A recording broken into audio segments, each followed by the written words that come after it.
Hey folks, welcome back to Gaming Garbage, where we take a look at games, chat about the gaming news in the industry, and of course stream for fun.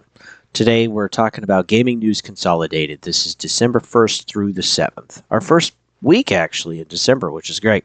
Hopefully it's not too cold for you folks, though some of you got pretty hard with the snowstorm in the Northeast. I think you guys are still struggling with that, so hang in there. But yeah, today we got quite a bit to talk about. Not as much as we normally do, thank goodness. Because yeah, it does take some time, of course, to render, to do the podcast and everything else. But yeah, we're going to talk about 2K a little bit. We're going to talk about Rings of Power, which I know is a show. It's not related to gaming. But just the sheer amount of money that they have blown on 16 episodes is unbelievable. It's already bigger than what you think it is. So I just wanted to talk about that. And relate it to just some of the budgets in video games as well, which I'm kind of thinking of doing a state of gaming on that too. We're going to talk about Google. We're going to talk about Blizzard with some competition from GoG, which is hilarious. We're going to talk about some crazy stuff in Black Ops 6 that is not made very clear and is honestly going to make people quit if they're not careful, if they're not already. We're going to talk about Sony's PSSR.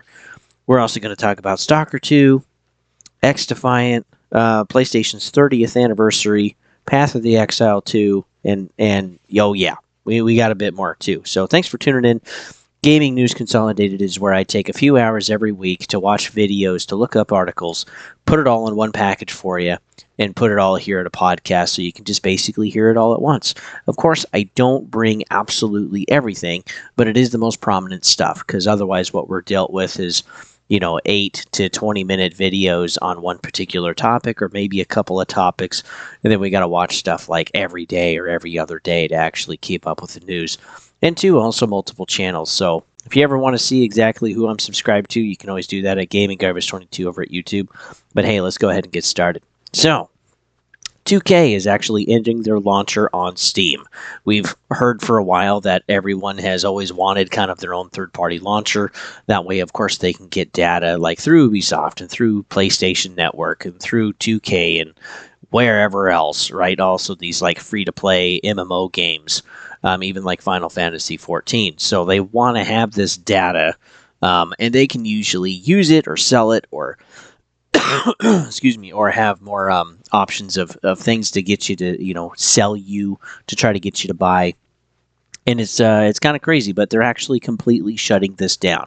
Now, 2K is under Take-Two Interactive. They're actually a pretty big company. They bought Gearbox earlier this year, and I can't remember the other one that they bought, not as prominent, but Gearbox is a pretty big name. But yeah, they're just not seeing the financial benefit right now. And the times are honestly harder for everyone. And they're just looking to save money. They're not seeing the really big benefit with the amount of money that they're spending. And it is expensive because you constantly have to update this. You have to make sure it's compatible with Windows and make sure that the game works with it and stuff. It's kind of a mess. And not all of the publishers actually have the ability to really make like a good launcher. And again, they just want the data. They try, but again, if no one really uses it, what's the point? And so that's what they're seeing. I think a lot of third-party launchers too could actually shut down, including like Ubisoft's, to an extent, even like PSN's with the PC account requirement, which is again ridiculous. It's like, look, if you're going to release it on Steam, why are you making people just log in, do the extra couple of steps? And again, it's all about the data. It's all about the numbers making their shareholders happy. And I honestly hate it because it doesn't benefit the player at all. But even Sony doesn't really mandate. They say they do, but they don't actually require the benefit of having their PSN account. So you don't necessarily have to have one. I think it was... God, I'm trying to remember. It was one of the God of War Ragnarok, and there was another game that you actually didn't have to have the... or maybe it was Until Dawn. Maybe that was the other one. Didn't have to have a PSN account. You could actually just start up the game and actually just play it, which, again, completely defeats the purpose. So, yeah, these third-party launchers, they are fairly expensive. They do have to be regularly maintained, which that also costs money. And then, yeah, it's just kind of a mess. Even Ubisoft has one, but it's not great. Again, it's kind of buggy and stuff. But yeah, even though you buy through Steam, sometimes you still have to have a log into a third party to play, and it's so dumb. Again, we're just casting a little bit of shade on Sony for that because they're not requiring that. Now, some people say yes, you have to have that for Xbox, but again, it's so you can access your library of games that you've bought, which Xbox hasn't released yet. They got um, a U.S. court to stay their release of the Xbox app for cloud streaming, which is free. You just need to be able to have an account, log in, and it's all good. Like what you can do with the PlayStation Portal right now. Instead of just the actual device, you can just put the Xbox app on anything and just access your library that you have for games that they have for streaming. And they're going to constantly grow this, by the way. They eventually want the entire Xbox store to be able to be streamed, which is pretty insane, outside of Game Pass. Not just with Game Pass, which right now they have over 300 games on the service that you can actually stream directly without having to download or have the files, or have the files local on your hardware or anything, or even have the storage space again, which is pretty wild. But yeah, it's at some point it's like the player is always going to go to what's easiest, and what's easiest right now is not necessarily using third-party launchers or access to actually play their games. So I'm glad to see that 2K is ending their launcher and that their games are just going to basically just be on Steam now. So that's great. Let's talk about Rings of Power. So again, this is a pretty big show. They got a big budget, big budget, like over 200 million basically per season, folks. So yeah, this is big money. And what's really pretty insane is we actually have the data now for the breakdown of the budget for Season 1 and for Season 2 and the licensing, according to Forbes. So they've actually gotten the documentation. They're able to prove this. And this is flipping wild. I just want you to guess. What do you think the cost is for Season 1 and 2 and the licensing put together? Those three things. Try $1 billion. For 16 episodes. It just totally blew me away. I mean, I knew it was going to be expensive. Okay, we also got to see The Acolyte. That was really expensive. That was like 300 and something, or like 280. I don't remember. But again, even these TV shows, the reason we don't have a ton of episodes is because the budgets are too big. We just get 8 for a season. I remember when we used to have 24 or like 28 or 32 episodes per season. But again, the budgets were smaller. They were made in the studio. They could just kind of whip through everything. There wasn't a ton of CGI. Okay, it was much cheaper to actually produce and make, and quicker too, because there's no filming on location and all of this stuff. There's probably a little bit of that, but again, it's like one of the seasons for the Rings of Power was in New Zealand, and beautiful country out there, absolutely, but it is expensive to actually film over there. But yeah, the first season was 350 million. Yeah, 350 million. I just can't even believe it. It was reiterated in the documentation that really a lot of the cost went toward the orc army in Season 1 that they didn't use, which was all CGI'd. So they spent all the money, this CGI and army, and then didn't use it in the season. That's foolish. That breakdown right here is 8 episodes, $43.8 million each per episode. $43 million per episode. That's just crazy. Season 2 is $458 million, with a breakdown of each episode costing $57 million each.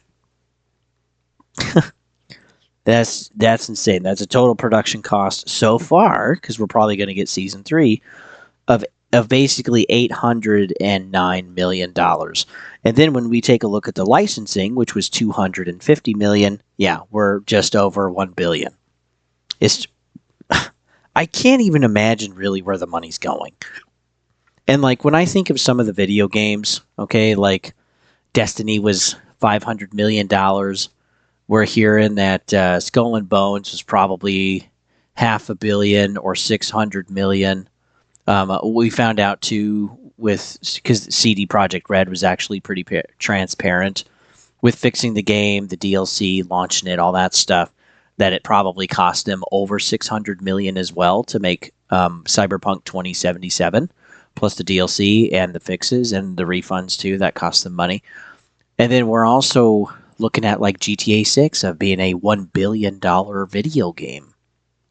Gosh, I mean, this is bad. And hearing too about Concord, about 200 million being put in, and then Sony buying them and putting in another 200 million. Supposedly, though, take that with a grain of salt. It can't necessarily be confirmed too well. But yeah, that just sounds ridiculous. Even something like Spider-Man 2 was 312 million, which was still over budget. And after that, Sony was like, we're not really getting a good return on our money, so no more of that. And Miles Morales actually sold a heck of a lot more copies than Spider-Man 2 did, and a heck of a lot faster. Lower price point, older assets. It took them $95 million to make Spider-Man Miles Morales. And then, yeah, the lower price point, it sold a lot better. Now, we take a look at, like, Black Myth Wukong. That was roughly about I think it was about $24 million to make Black Myth Wukong. And it's nominated for, like, Game of the Year. We got Balatro, which was probably a few million. Again, nominated for, like, Game of the Year. Which is, again, like, this is insane. We also have Shadow of the Erd Tree DLC nominated. And again, that wasn't no like $100 million to make that DLC. It was just DLC, right? And but yeah, we're still looking at probably a pretty pity, probably more than all of Black Myth Wukong maybe put together. Well, maybe not. I would be curious because From Software actually seems pretty efficient. But yeah, just the sheer cost of entertainment is just getting out of control. All of the CGI, all of the licensing, all of the insurance costs, all of the bonding and stuff, if stuff's damaged or broken, all of the fees you got to pay for where you're filming it's getting out of flipping control. There's got to be a way to make it cheaper. And yeah, honestly, this kind of segues into something else I want to talk about is we're finding out that Space Marine 2 was actually pretty cheap to make. And they also had, double the staff of Doom Eternal, which Doom Eternal was a pretty big game. There's about 1,000 people working on that. Well, Space Marine 2 had roughly about 2,000 people, but there was a lot of outsourcing. There was, of course, a core team. But again, a lot of the people that were working on the game, the majority of them actually, were more like just for contracted work. And they were able to go to other countries to make it a heck of a lot cheaper. And what we're finding out with the Space Marine 2 is that it's a lot cheaper to move to other countries. It's a lot cheaper to have contractors. It's a lot cheaper to kind of find the talent that's more efficient, more effective, and is taking the time to know what they're doing and making the game. Right now in America, it's really, really expensive. I mean, we even had a director that left for $300 million plus or $300,000 plus dollars to go work for another company. Got to find that out. I think that was earlier this year. And it's like, how do you compete with that? Like, literally just throwing money at people. And now we're at a point where a lot of these American games aren't making a ton of money, and so they're having to have a bunch of these layoffs. And so far this year, we're getting close to 14,000. We got a little bit of time left, but yeah, we're getting close to 14,000 now layoffs in the United States, and it's wild. It is absolutely insane. I guess that's not entirely just the United States. Some of these studios are from Canada or from Europe or from Japan. Or other places, but yeah, it's wild just what's going on.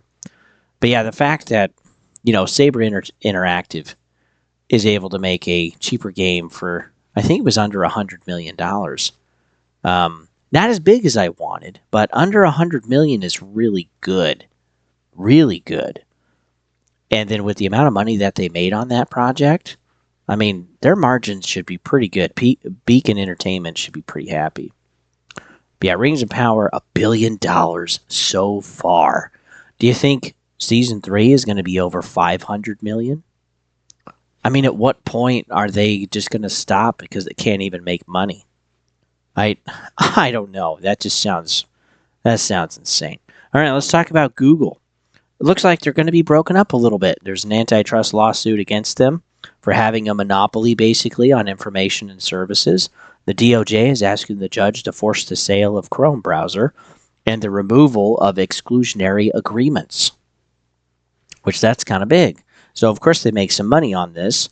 But yeah, Google probably isn't going to be hurt too much because they can probably sell Chrome from a pretty penny if the judge actually forces this. But the current value of Google is basically $2.5 billion. And last quarter, they made $60 billion. Okay, just let that sink in for a minute. Last quarter, 3 months, $60 billion. Right now, they own Google Cloud, YouTube, Play Store, and Chrome, and some other stuff, but those are the big bulks of it. And so, yeah, we'll see what the judge says. And who would be buying? I don't know. I think right now companies are more apt to actually buy maybe services, not necessarily assets, or buying IPs, maybe. I know that's really big, of course, right now. But yeah, I'm not exactly sure who would be willing to buy. We also don't have any information of maybe who's put in a bid or who's paying attention or watching this. We'll just have to see with what the judge says. But honestly, Google does have a pretty good constraint on the entertainment market, electronic market, whatever you want to call it. They are huge. They are huge. Let's talk about Blizzard. They're actually delisting Warcraft 1 and 2 from the GoG Store, which is actually owned by the parent company of CD Projekt Red. And Blizzard put out a remaster for basically $40 fairly recently, and GOG says they will continue to actually make those games playable and continue to support it with their own devs so that you can keep playing those games for future generations of Windows and Mac for forever, right? It's GOG, if you don't know, is a PC store basically that has a running list. They're adding new games every so often, and we're talking about like some real classics here way back in the day that some of us wouldn't necessarily be interested in anymore, but they're trying to preserve these older games. We learned through I can't remember if it was a report or a survey or something like that, but we basically learned that 87% of games aren't actually preserved or current today. And so you can't actually buy them. There's no way to access them. You'd have to buy a really old cartridge or disc or something. And, of course, that can just be an insane amount of money. And for some of those games out there, like Xenoblade Chronicles, oh yeah, that is some good money. But yeah, it's kind of crazy. And so yeah, Blizzard is pulling the original Warcraft 1 and 2 because they want people to buy the remaster, of course. But GOG is countering and saying that they will support those versions of the game themselves. And you'll also get your own offline launcher. So like as soon as you buy those games, they cannot be taken from you in any shape or form. You actually get your own offline launcher and you get the files to be able to do that. And I really feel like that should be every game. Because we're even getting to a point now where like physical discs are really just the key to show that you have access. Because again, not all of the files are on there in most cases. And then too, if the game is online in any capacity, well, they can just yank the cord, baby, and that's the end of that. And who wants to enjoy that? So then, yeah, your physical disc is just worthless. Okay, good example of that is The Crew 1, the video game. If you have a physical disc, it's toast, baby. It's absolutely worthless. Or Concord. Probably not too many people crying about that one, but that would be another example. GOG has currently made a code at checkout to also discount the Warcraft 1 and 2 bundle to basically make it $15. So definitely check it out. I would definitely check by Sunday This is coming out Saturday, so I would definitely check tonight or tomorrow. But yeah, they roughly have about 100 games that are preserved so far, and they want to continue to actually do this. And this is just an example, too, of, Blizzard does this, Sony is doing this, I'm sure Xbox is doing this as well. But probably just about everybody. It's like, they want you to buy the remaster, and they're delisting the older stuff. We've seen it, too, where sometimes the stuff gets delisted first. No one really complains, and then they push out a collection or a remaster or whatever. I think of the older versions of Metal Gear Solid, for example. Some of those you can't actually buy anymore unless you bought them already, and so therefore you're lucky, at least so far in the digital age. But yeah, sometimes they'll just delist it and then put out the remaster collection, etc., whatever. And then you go to check, and it's like, oh yeah, I can't even buy those. Or they tell you, like Ark, hey, when Ark 2 comes out, Ark 1 is just going to completely go away. There won't be servers anymore, which sucks. Because again, it's like you put all this time, you put all this effort. There's probably microtransactions partly attached to that and stuff. And so it's gone. It's gone. Just like any other sports game or like Call of Duty game or free to play. What is nice with Path of the Exile 2, you get to port over your stash and your cosmetics at least, or at least a lot of your cosmetics. So that's nice when they actually do that. But yeah, in most cases, digital assets, they're gone. They're worthless. They know it, you know it, and people keep buying them. So anyway, let's move on. Let's talk about Black Ops 6. Now, they're starting to do some weird manipulation with XP. Some people have probably been complaining about, hey, I can't necessarily get the right number for the type of XP I should be earning, or how long it should take for me to grind to level up through Prestige, which that's actually something that people generally did anyway with the older Black Ops games. Prestige mode was a pretty big thing. It was something to grind for. You got skins and stuff. And it is actually nice they brought that back, because it actually has a lot of stuff to be earned in-game outside of the Season Pass or the Battle Pass, whatever you want to call it. And then, of course, you have that, too. Again, most of the stuff you don't actually get, but everything in Prestige you actually own, quote-unquote, right? You own. And so, yeah, something is going a little off. So, somebody called Exclusive Ace, starting with an X, the letter X, Exclusive Ace, did some testing and found out that basically XP per kill is different. And it's actually decided by the game mode in the map. What? Now, we did hear a little bit that, like, some of the smaller maps, of course, were going to have smaller XP amounts per kill. Because, again, you're going to get so many kills, right? They don't want you to go crazy. Because otherwise, people are just going to do what's most efficient, which would be those smaller maps. And they would just play those 2 or 3 or 4 maps, and everything else would be dead. So, didn't necessarily want that. So, that's why they do this. But, for instance, you get 35 XP per kill on Domination mode on Stakeout. 35 per kill. That's nothing. That's nothing. And the 100 that you see on the screen, that's got nothing to do with your actual experience. All it is just like for your kill streak stuff. That's it. That's it. Other places like Skyline and Vorkuta and Low Tide, you get 110 per kill. Which, hey, that's interesting. You actually get a little more. But again, this also depends on the mode. Well, we did also find out that there's match bonus and challenges that don't actually double during XP weekends, which sucks. It's just the kills, the assists, damage of equipment, and medals. This all came out when players are basically totaling up their XP, and we're finding out that, hey, their double XP weekend, they're not actually getting anything. And if you're saving challenges for, again, the same thing, it's really not worth it, because they're not actually getting doubled for you. Again, it's just the kills, damaging equipment, the medals, that kind of thing.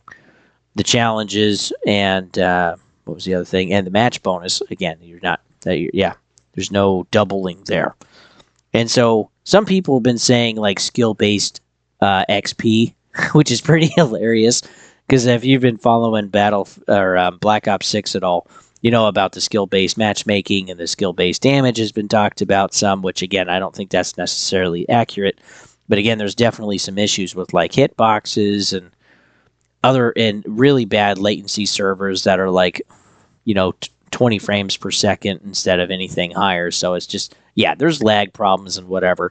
But then skill-based experience, it's like people are now frustrated enough and they complain because generally they do care about COD, I believe. Just like people complained about Bethesda or Diablo 4 or any other games. But it's like, now we have players that are literally just trying to find anything they can to push, COD into the ground. And again, it's like, if you don't like COD, that's totally okay. There's nothing wrong with that. But again, there's other people that, again, like COD just for what it is, to be able to grind, to do something kind of dumb, brainless, whatever, and not actually play tactics. And unfortunately, there are more and more games actually becoming of this, which sucks because, yeah, it is nice to actually not just have the mind-numbingness going on, because then you can actually get some real multiplayer going on and some tactics and make friends and stuff. It's actually really fun. You guys should try it sometime. But yeah, it is getting crazy that, again, it's like when Black Ops 6 is showing you in their at the end of the game their radial reel, and this is why people were getting confused with the experience. The radial wheel doesn't show it properly, and there's still a little bit of experience that's kind of unaccounted for, maybe like a couple of 100 or 300 points maybe that you're getting, which you can't tell exactly where it's coming from. But Activision really just needs to redo some of their stuff, because the multiplayer has been frustrating. They're not having a lot of communication of what's going on compared to some other studios recently, like Path of the Exile, like Stalker 2. They're doing a wonderful job right now. Even Space Marine 2 did a good job. Doing a good job communicating with people, getting patches out there and fixing stuff that needs to be fixed. And then the game is like, there's problems, but it's like they're working on fixing those really, really quick. The thing with Call of Duty, well, we have a new game every year. It's always got bugs that are never fixed. And there's just other issues with that too. And then there's manipulation like this where it's like, okay, you're not actually showing me what I should be shown or what I'm actually getting. So it's like the end result that is accurate, but again, they're not showing you how things are actually calculated, which brings all of this whole mess up in the first place. So it would be nice if they could actually present accurately the XP that's given, and then also give players in the playlists what the kill ratios are for experience. Because if you know you're going to get 35 versus 110, depending on what you're doing, maybe you'd rather choose one over the other. And again, just have that transparency, just have that information available. People should be able to have that. And will they? Probably not, but, whatever. It's Activision. I don't really pay for it. The last one I actually paid for, almost full price, I think, was Modern Warfare 2, and the one before that would have been Cold War. So I'm not buying full price ones very often, and now they're coming in with Game Pass, and I like Game Pass for other things. So yeah, sure, I'll play COD when it's there, or at least do a review, play with friends that play it if they play, and that'll basically be it. But for COD to come back, we'd have to have a complete overhaul of what's going on. Same with Battlefield 2, and I hope they actually do that. But again, I don't think that's going to happen either. I think my disappointment is going to stay. We'll have to see. Let's talk about Sony's PlayStation PSSR. For the Pro, it has a bit of a learning curve, unfortunately. Some of us already know this as we're kind of keeping up with it, but PSSR has been removed from the Silent Hill game, which is crazy because they just literally patched that in like 2-3 weeks ago. Maybe a month. Really not that long ago. Again, it came out kind of toward the end of October, I believe. So the game's only been out for like 5 or 6 months. 5 or 6 weeks. Not very long. And the PSSR patch was version 1.05, and with 1.06, they patched it out. So, and why did they do this? Well, they basically went back to TSR and not wanting to use PSSR because PSSR, while it did improve some things, it created new issues and actually made an overall worse experience on the Pro than what the base PS5 has. Ooh, that's bad. That's bad when you're trying to sell a $700 um, upscaler, basically, and with a few other improvements, the RAM, the storage, that's all nice. But man, that is painful when you have people putting in patches for your technology that have to be patched anyway. It's not even native, which is frustrating. But yeah, it has to be patched, and then well, it's not completely native, I guess. I should take that back. But yeah, stuff has to be patched, and then they patch it out. That's really not looking very good. So yeah, this was all done by actual Digital Foundry. And if you're interested at all, Digital Foundry is basically going through a massive slog of games, trying to get stuff out there, several games every week, on how they're handling on the PS5 Pro versus the base model. And it's really, it's really great the amount of work that they're doing. I really appreciate it. And they also did the first 11 games that we knew that were basically going to have a patch earlier this year. So they covered all of those, and it's great. But yeah, during the 11 games that they did test, 2 of them already weren't using PSSR, and they actually looked the best out of all of them. They also generally, too, had better resolution and weren't downscaled too much. So PSSR basically downscales the resolution and then re-upscales it. But there's artifacting and ghosting and other issues going on, and it really doesn't look great. And then, too, with ray tracing effects and shaders, PSSR doesn't really know what to do with that. And so sometimes it looks like crap. So yeah, it's just very interesting what's going on, because this could actually be a problem. Of course, PSSR and the patching, like, the devs have to figure out how to actually use this, but it doesn't look good to Sony or for Sony when you have devs trying and then saying, nah, we're just going to get rid of the entire thing. Because then maybe other devs don't want to do it. Maybe the next game that they make won't be using PSSR. Now, to be fair, the PlayStation 5 Pro does have some beefed up specs, which is nice, and they are going to be able to get better frame rates a little bit. Okay, it's not huge. It's roughly 10 or less is basically what you're going to get in most cases. And that's good. Like, you're still going to get a benefit there, but $700 worth of benefit, there is no value proposition, unfortunately, in the PlayStation 5 Pro. You can't tell me that 10 frames per second is really going to be worth $700 for most people. We're talking about, like, middle class, low middle class. These are the people that are actually, buying gaming stuff. Okay, it's not Gen X, it's millennials and younger. That's who's buying it. And generally speaking, the millennial today is making like a max of like 50K. Okay, so and a lot of us are making a heck of a lot less than that. So this is where it gets pretty challenging, I think, for Sony, because they need to start turning the narrative around if they actually want to sell this.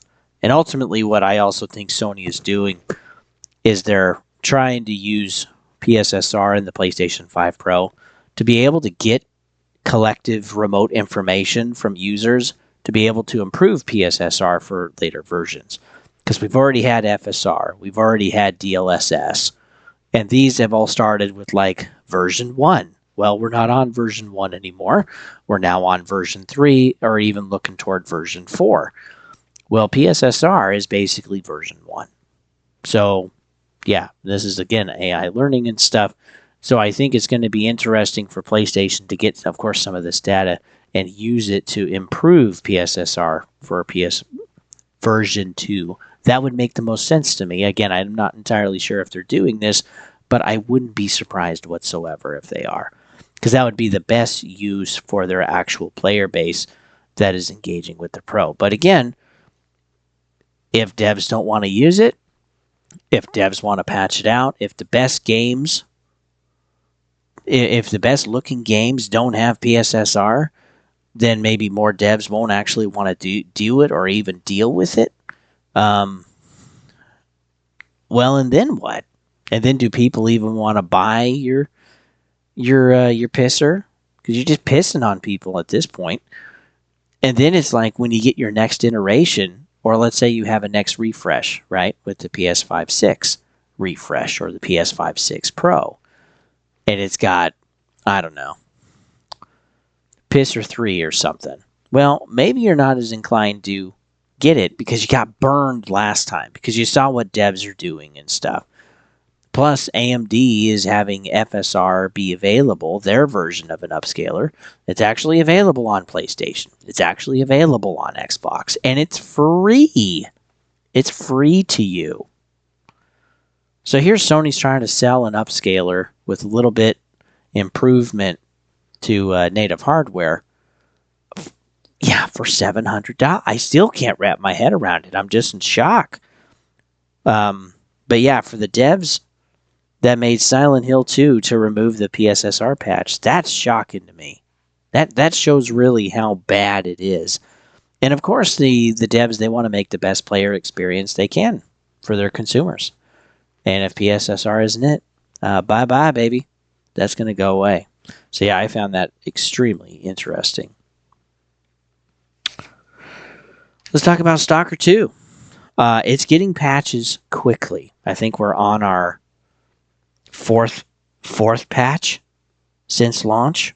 This launched, I want to say, November 25th. So again, we haven't had a ton of time. We've basically had a couple of weeks, and they're patching in things pretty quick. So, and I want to say too that review copies were not actually the version of the game that we got, especially now after the last 3 patches.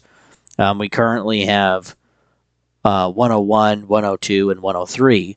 And these all look at addressing game progression bugs, issues in the game, problems that can make it crash, stability issues. They are like looking at a wide range of fixes to actually get the game to be a better experience overall. Like the big ones that where you can't progress very far, maybe, or like there's crash issues. Like those are pretty big issues, right? You want to get those fixed first. But they do know about the dead zone issues, and so they're working on putting those in a future patch. So don't worry, folks. Those of you that have some stick drift, help is coming with dead zones. So far, I got about 22 hours in the game, 23 hours. I've done 6 main missions, and I have 29 missions to go. And so, yeah, this game is huge. I definitely don't spend as much time as I used to. I kind of have some weapons that I enjoy, that I like. I'm not going to be going to like every stash, every building, right? I'm starting to see some of that repetition. I'm starting to see that amount of stuff kind of not be as rewarding as it used to be, again, because I've actually played the game some. So I'm expecting to go through the main missions pretty quickly. But again, we have 35 main missions. And this isn't just like, go there, pick it up, come back. I mean, there's some engagement there, and some of these missions have multiple legs to it.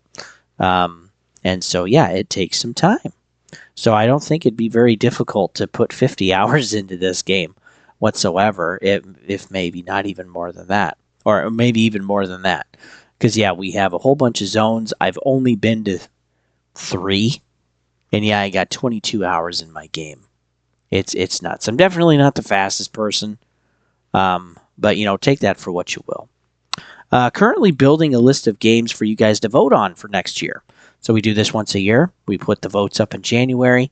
And you guys basically vote for what game you would like me to buy at launch and show it to you guys. Excuse me. Basically, the idea is to play roughly, 10 to 20 hours, depending on the game, to actually do a review of that time that is in depth. So if you just want something short and sweet, I don't do those so good. I do the more in-depth stuff, and that's just how my mind works. So, but yeah, I'm going to be I'm creating a list right now. I have a fair amount right now, but I need to narrow it down some more. But ultimately, it's games that I'm all interested in, so I don't care which game it is that you guys ultimately vote for. So don't think that's going to affect anything. But yeah, basically, you guys vote on YouTube at Gaming Garbage 22, and I buy it and I play it at launch. I don't do early access. Money is tight, already as it is, right, for most of us, just like it is for most of us. But I would like to see in the comments if you guys have any suggestions or what you'd actually like to see. But currently, my list is Borderlands 4, Ark Raiders, Crimson Desert, Cronos, GTA 6, First Berzerker, Instinction, and Mafia Old Country.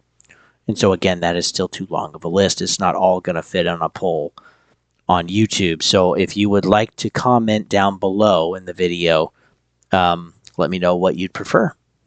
That would be great. This year, you guys voted for Star Wars Outlaws, and I did a review on that. And last year, what I want to say was, or no, was this year? No, I think the year before was Mirage, and I did eventually get to that game. But yeah, the idea will be to list each trailer down below for all of these games that I said, and yeah, see what you think. Go ahead and engage. That'd be great. I'd appreciate that, and get some feedback from you.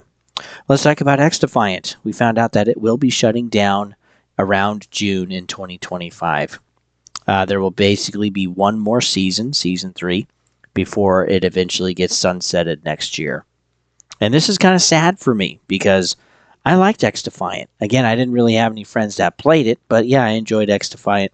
I enjoyed the transparency to the company, which was really nice. Not having skill-based matchmaking like COD. Of course, there was some in there. They don't want you actually to get too bored, or they don't want you to have any issues or whatever. But honestly, it was pretty good. I really enjoyed it for what it was. I enjoyed the modes and stuff. But what happened? What happened? It was kind of a bummer. Well, there were some people complain about the hackers and exploiters in the game, and this stuff wasn't fixed fast enough, or really at all. They're also changing camo grinds and leveling too many times for my taste, so yeah, it made me really not want to grind or do any of that stuff, and then the game kind of got more boring. We also had to grind to do the new class. So for those that could just pay and get the new class, it kind of felt pay to win for a while. You guys know the spider bot, what I'm talking about with the watchdogs. Oh my word, man. That thing sucked. I hated that spider droid. That thing was so frustrating. It was broken. It was absolutely broken. And then you couldn't defend yourself. Basically just had to get, massacred in the face, and it was a joy. But we also had delays, too, on top of it. So there were, again, fixing bugs. It was hard to get content out. It was hard to get other things out that they were trying to get to. And they spent too long, in my opinion, fixing the game. They already had almost an entire year in a delay before even launch to fix the game. They already had beta stuff to work on knowing what to fix in the game. And, yeah, they just could not keep up, unfortunately. Very frustrating. So they've closed the San Francisco and Osaka offices, and then we're not sure exactly what's going to happen to the devs. Excuse me. Sometimes, of course, some of them actually get let go, and then other times, some of them get stuck with another studio or go to another project.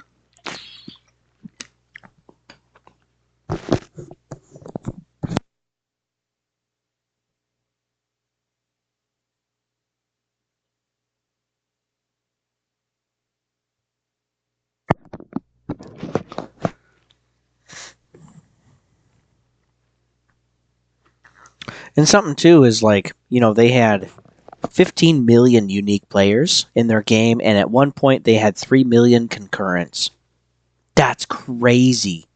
That's crazy. And I think this really shows that there is a demand for competition against COD. Because that used to be Battlefield, and then it went more COD. The microtransactions, the battle pass, the crazy, whatevers. They totally... excuse me. They totally screwed up the game, unfortunately. And we also used to have Medal of Honor, but we don't have that anymore either. Medal of Honor is older than both of those Mother Hubbards. But, yeah, it just sucks. because all we have now really is COD, and it's the only one that's out there. People have already played, and I really like the movement, by the way. I've always generally enjoyed the movement, except for Infinite Warfare and Advanced Warfare for multiplayer and for zombies. But generally speaking, the movement's fun, it feels good, all of that jazz. And yeah, I still think the movement feels better than X Defiant, but it gets frustrating because there is no competition. And so Activision can do whatever they want. And again, this is just another possible competitor that's going down. They're just not making enough money. There's not enough player retention. We know they got below 20,000 concurrents or 20,000 like overall players. Man, that's from 15 million. That's really bad. That is really, really bad. So it just sucks because, yeah, again, I want there to be competition. I want to have serious competitive shooters again. And, yeah, what a bummer. One final note with X Defiant, I am actually going to turn on the menu music, and I'm just going to record it, and I'm just going to let it run. And for those of you that want to, you can just listen to the menu music for an hour or whatever, or put it on repeat. And use it to study, use it to get through work, turn it on in your car, relive some nostalgia. I'll at least preserve the menu music on my channel, so that will be coming. Let's talk about PlayStation's 30th anniversary. So it's December 3rd, and they did a little bit, but honestly, it didn't feel like it was very much, and kind of a wasted opportunity. So we did get a 2-minute video showing IPs, some of them we don't have, as a way for them to say thank you to the players, which is great. Again, they were all story-driven games, basically. Even Killzone, like, please bring that back. But yeah, it was about a couple minutes, and it was frustrating to watch because you just get to realize how many IPs they don't support anymore. It's like, yeah, and then they come out and say that they need new IPs so they can, make multimedia out of and stuff. And no, just go away. Give me my games. That's what I want, me personally. But yeah, it was pretty frustrating. They did also give an update to the PlayStation 5 that has a theme and stuff, and so you can basically select what theme you want.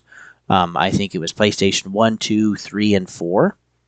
And so you could put that theme on, and it's cool, man. Like, it's really cool to hear PlayStation 1, because I was playing games before then. I'm an old man.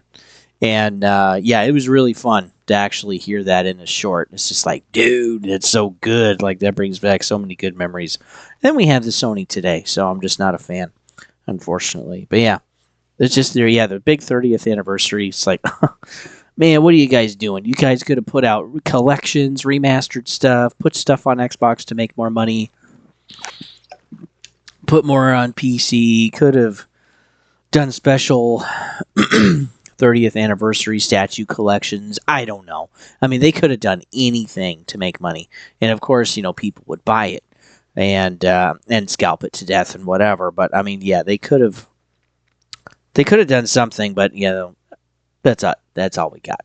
We got a 2-minute video to say thank you and some themes for our PlayStation 5. Good job. Xbox, don't screw up your 30th anniversary, okay? Yeah, don't do it that way.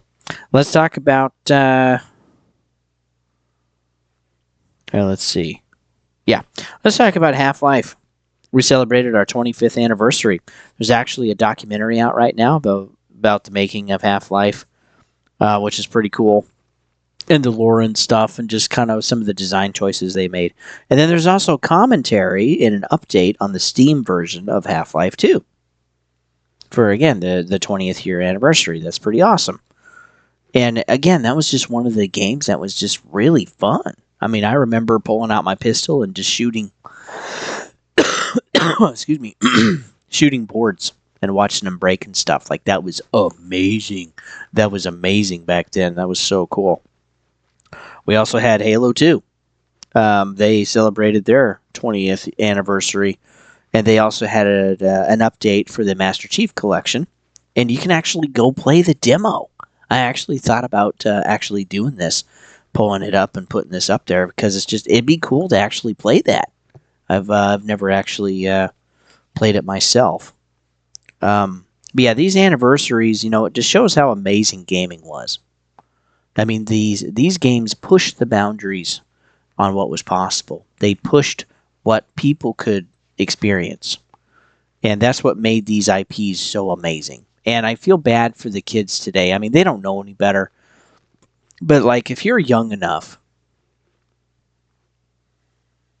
your memories are how good you are as a player. Or gaming just never took on. Or it's just something you do.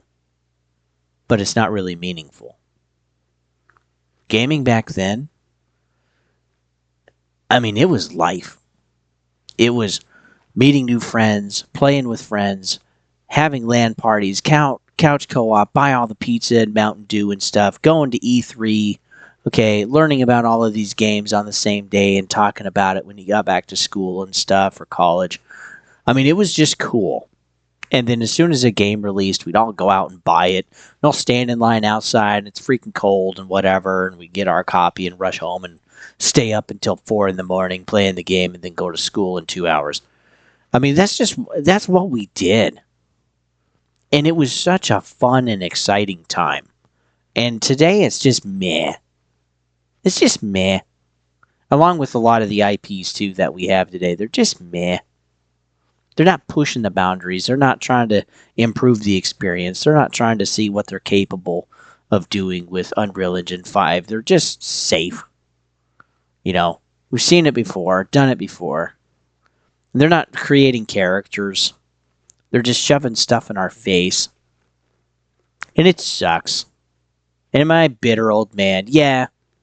Leave it down in the comments of how frustrated you are about bitter old man complaining about bitter old times. But that's just how I feel, folks.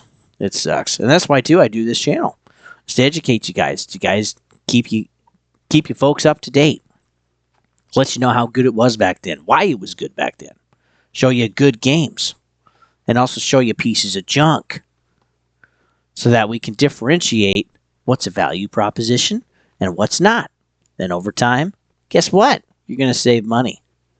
And it's great. Because then you get to see the companies that don't do a good job.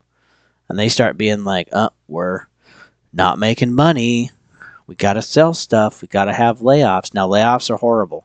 But I do absolutely think they're necessary. Because when we have companies like Ubisoft that are still hanging around.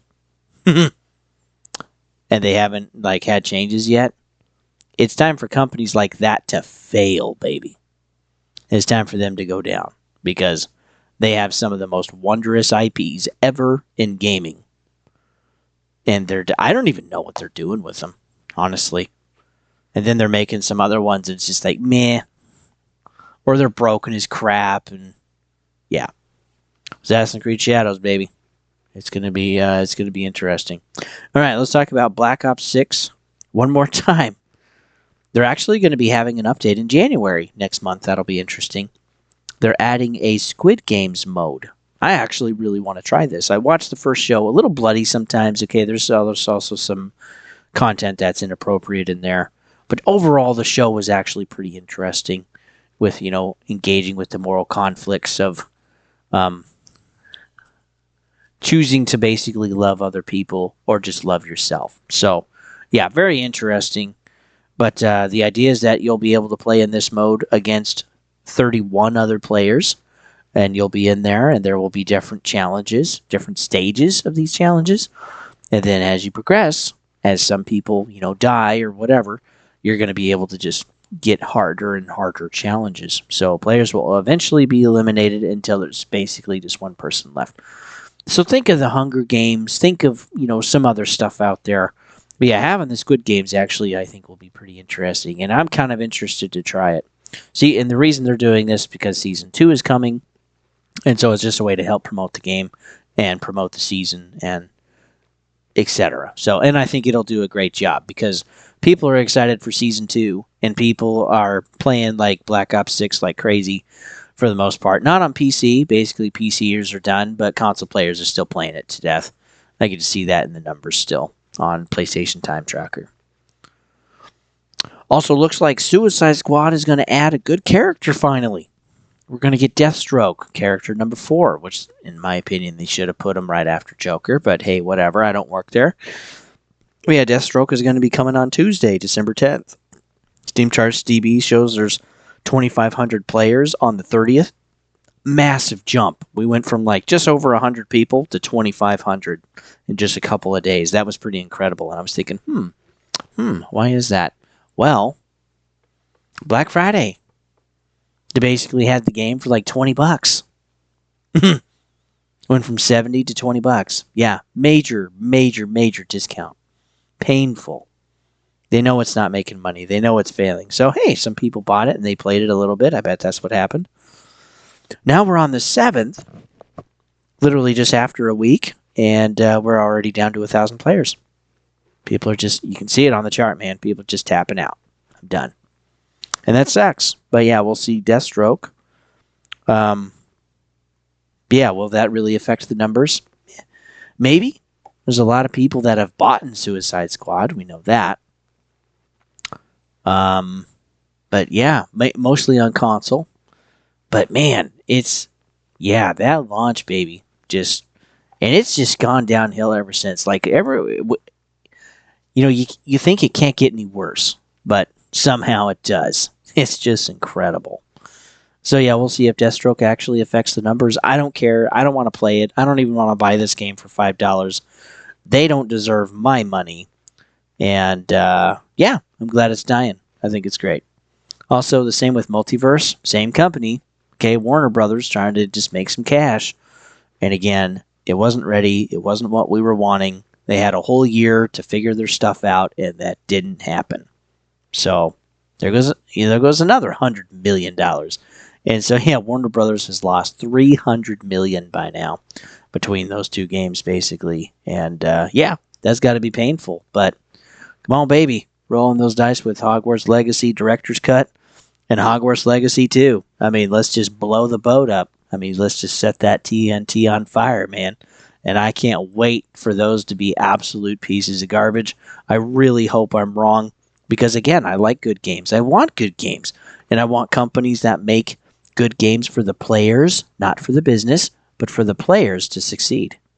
And I want that to be Warner Brothers. I want that to be Ubisoft. I want that to be EA. All of them. Excuse me. Honestly, I want that to be all of them.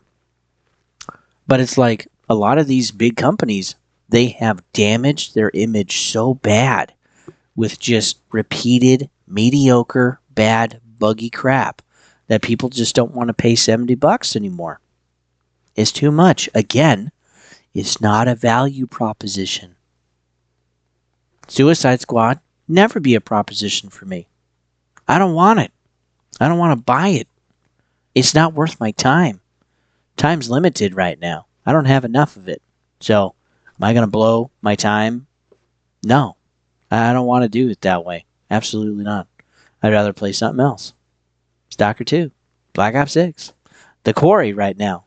The Halo 1 that you guys voted for. Tomb Raider 3. Warside. Coming in January. Dynasty Warriors Origins, as I'm totally getting my butt handed all the way across the field. I'd even rather play, to an extent, Delta Force. I still want to play the campaign, at least. I want to play the Black Ops 6 campaign as well. While these aren't necessarily all great options, I still would rather play them than Suicide Squad. It is just, gosh, I mean, they just boogered it bad. And again, it's the heads of the studio and Warner Brothers. Warner Brothers went multiple times to the co-founder, basically, and co-founder finally gave in, and this is what we got now. Congratulations, dude. You literally had to leave and start your own company called 100 Star so that you could actually make what you want after you figured out the mistake you made. And that was his mistake to make. It's his company. And guarantee you, we wouldn't be doing stuff I wouldn't want to do with my company. There's no way. No way. All right, let's keep on moving along. Let's talk about Path of Exile 2, currently entering early access as of yesterday when you're listening to this. And it's starting out really strong. SteamDB shows it at 459K for early access, by the way. Just for one day. This is insane. It currently has an 81 out of 100 with 13,000 reviews on Steam. Xbox Store shows a 4 out of 5 with roughly about every single pack having 200 reviews on it. So that's roughly about 1,000 reviews total. And some things are really nice too. Your stash and your cosmetics, a lot of it basically transfers over, which is great from the first game to this one. One thing, though, that doesn't necessarily look good, in my opinion, is some of the packs for early access. Again, this is a free-to-play game, so of course you don't have to pay these. You never have to pay anything, folks, by the way. It's your money. It's you clicking the button, right? But, boy, some of these packs are expensive. Try $370 on console. If you're on PC, it's $480. $480. It's crazy. On my community page on Gaming Garbage 22 over at YouTube, I actually posted that, which is just, I think it's from game8.com. They do a pretty good job of actually breaking down stuff for gamers. But yeah, it's insane. It's actually insane. And so what all do you get? 5 armor sets, 5 back attachments, 2 hideouts. You get various effects. 6 pets, decorations for your hideouts, and 5 portrait frames. And of course the early access code. And plus 3 more. At least PC I think gets 3 more. I don't know about Xbox. But man, $370. That is crazy. And $480 for this pack. That's what you get. $500. That just, it's still blowing my mind after finding that out a couple days ago. And heck, even COD bundles are cheaper than that. And you get a lot of the same stuff. You get an execution move, you get a weapon effect, you get blah blah blah. Okay, you get all this other stuff. And holy crap. Like that is playing into the hype, if you ask me. And it, again, it's people's money. If you want to go spend it on that, but just have it to spend, please. Don't go into debt for stuff like this, okay? Don't slam it on your credit card. Make sure the money's there and you can actually afford it. And would it be cool? Yeah, hopefully these are going to be unique armor sets. They're supposed to be, along with portrait and the different effects and stuff. Yeah, that would be unique. Basically, you could show people that you spent $500 or $400 or whatever platform you're playing on. But again, the value proposition is really hard to actually justify there because you're already a little bit more than halfway there to buying a PS5 Pro for some cosmetic stuff. That's kind of nuts. We did see, though, that they do have currently over 1 million activation code redemptions just on launch day. Just on launch. So yeah, they're making plenty. If everybody basically spent the bare minimum to gain early access, well, they just made $30 million. And I'm sure they made more than that. So yeah, they're making tens of millions for an early access game that's not releasing yet. And frick yeah, man, more power to them, honestly. They're doing a great job. And the game is definitely designed a heck of a lot better and suited better toward the player than toward the company. Compared to, like, let's say, Diablo 4. I really think Path of the Exile 2 is going to insanely blow up. And basically, Diablo 4, we don't even hear about it anymore. So, hey, Microsoft, Blizzard, you need to take note on this. Because when you're actually engaging with your consumer base, you're listening to them, you can still turn out to be an X-Defiant, maybe, right? That's going to go down anyway. But, like, the amount of respect that people have for you is going to get you some cash. And if you do a good job, if you provide better than your competition, well, you probably are going to make money. And Path of the Exile 2 is a free-to-play game anyway. Free to play. You don't have to pay $60 to get Diablo 4 or on sale for 40 or whatever it is now. Yeah. Path of the Exile 2 is huge. It is going to be huge. I'm really curious when launch is going to be and what that'll look like. But again, if you're looking for something that you can just kind of sink some time into, Path of the Exile 2 might be your gig. Seriously. Do some research, take some time, but yeah, it's going to be pretty good. So thanks for tuning in, folks. That's all I got for you this week. Thanks for listening. You can always follow me at Gaming Garbage 22 over at YouTube. Don't forget Discord, Twitter, X, and also Twitch. Excuse my cough. I'm just sick all the time. It's frustrating. I hate it more than you guys, believe me. But yeah, you can also follow me over at Twitch if you want to see everything there first. Don't forget, we also have some playthroughs. We also have States Gaming if you're interested. And hey, if you're not, that's totally okay. Just whatever floats your boat, guys. But I make all of the content to have a channel that's as well-rounded as it possibly can be. So with that, folks, hopefully you guys are doing well. Stay warm out there, and I'll see you guys on the next one.